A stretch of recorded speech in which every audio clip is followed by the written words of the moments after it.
The day I found out about my wife's affair started like any other. It was a Tuesday morning. I had just made us coffee, mine black, hers with a splash of almond milk and cinnamon. She was in a hurry, lacing up her running shoes and glancing at her smartwatch. "I'll be back in 40, she said, grabbing her phone. She kissed my cheek lightly, without eye contact, and jogged out the door. I stood there, mug in hand, a faint unease humming beneath my skin. I'd felt it for weeks, maybe months. That intangible shift. Silence is growing longer, affection growing colder, her eyes often elsewhere, but suspicion isn't proof. And I wanted to trust her. I really did. I never planned to snoop. That's not who I am. But that afternoon, while cleaning the kitchen, her fitness tracker buzzed against the counter. She'd left it behind. I glanced down at the screen. 13, 4 to the steps. That wasn't what caught my eye. Location? The Regal Inn, 8:03 a.m. 10:18. Ami stared, my pulse quickening. That was no running trail. The Regal Inn was a motel just outside town. Cheap, discreet, the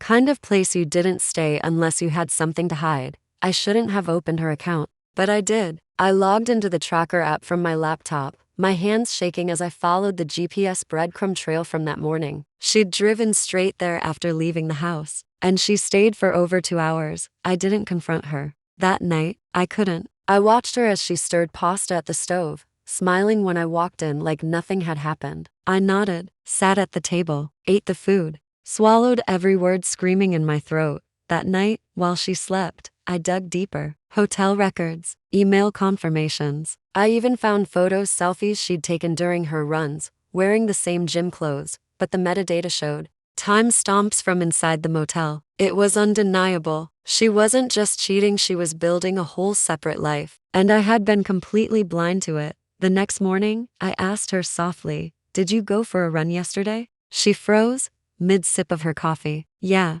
she said too quickly. "Why?"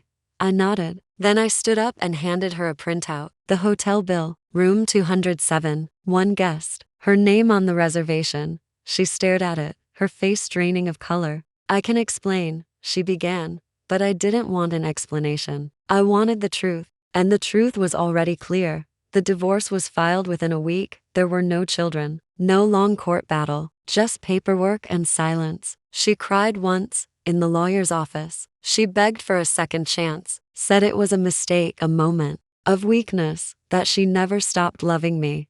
But love doesn't lie. Love doesn't steal time and trust and make you feel like a stranger in your own home. I moved out, got my own apartment, changed my number, blocked her on every platform. I needed space, air. I needed to remember who I was before I became the man someone could lie to so easily. Healing wasn't linear. Some days were better than others. I'd find myself staring at an empty couch, remembering how she used to curl up with a book. Or I'd hear a song that brought back a moment, a road trip, a shared laugh, a promise once made under soft blankets and dim lights. But eventually, those memories stopped hurting. They just existed, like old photos in a box. You no longer feel compelled to open. Then, 6 months later, her parents called. At first, it was casual. Her mom said she was just checking in. Her dad mentioned how quiet things had become since I left. They missed me, they said, thought of me as a son. They never believed what happened was truly her fault.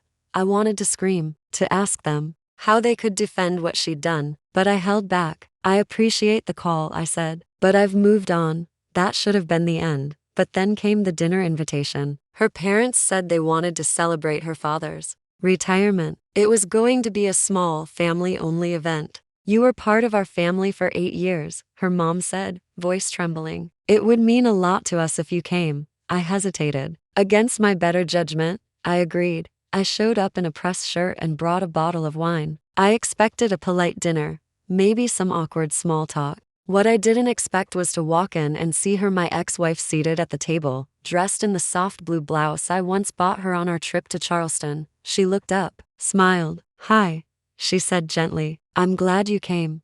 I felt the trap snap shut.